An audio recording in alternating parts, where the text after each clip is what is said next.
the most common question that anybody asks me is, how much do I qualify for?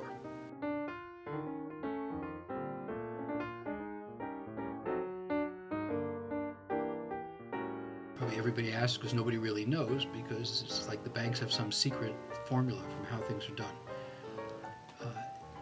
There are three criteria that banks look at. One of them is a formula, not so secret, or at least certainly won't be after I get divulging it. They're going to look at your credit.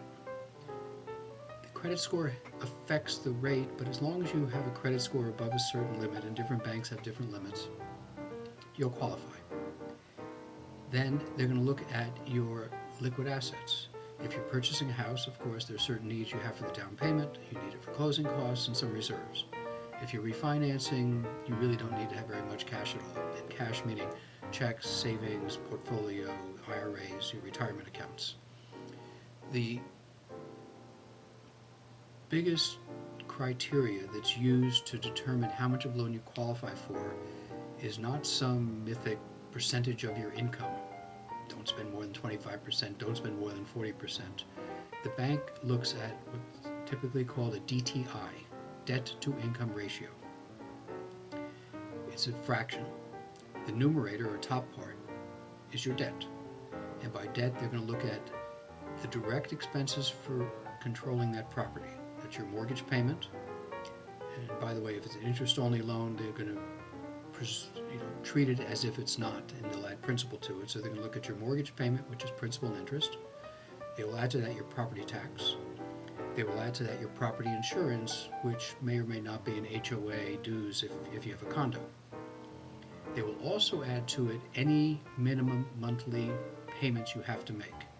This typically comes from your credit report, but not exclusively, because it includes car payments, student loans, alimony, child support, things by contract.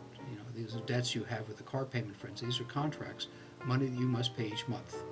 Included in that debt to income ratio will be almost invariably some amount on your credit cards.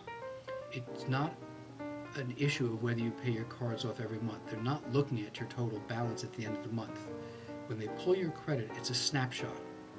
So at any given day, the odds are that you have borrowed money on your credit card. If you've gone to Macy's and run up $40 in charges there, your minimum monthly payment at that point in time might be you have to pay $7 a month.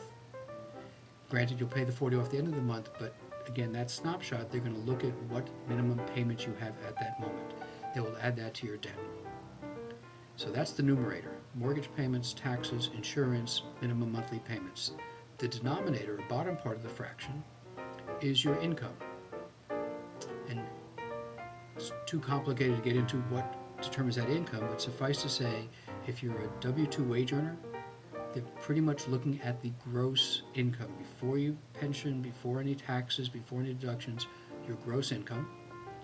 If you're a self-employed borrower, they're going to average out over some period of time, because obviously self-employed people have some control over what they show in their pay stubs. But it's going to be, won't be the gross, because you'll have expenses to run your business. So they effectively look at what would be considered your adjusted income. And again, it's not a specific number you pull off the tax return. So the debt to income ratio is that debt to your income, and typically they will approve you up to 45%. So in round numbers, if you have a $5,000 a month debt, that's the mortgage payments and all that stuff, you could have, or you would need to have, income of approximately $11,000 a month.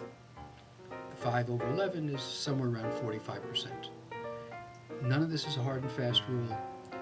We can often get exceptions. I know our company, we've gotten up to 50 and 55% approvals on some of the jumbo loans, meaning when you're over $1 million in a loan, sometimes that ratio goes down. It can vary by lender. There are no hard and fast rules about this, but in general, the banks all look at it the same way.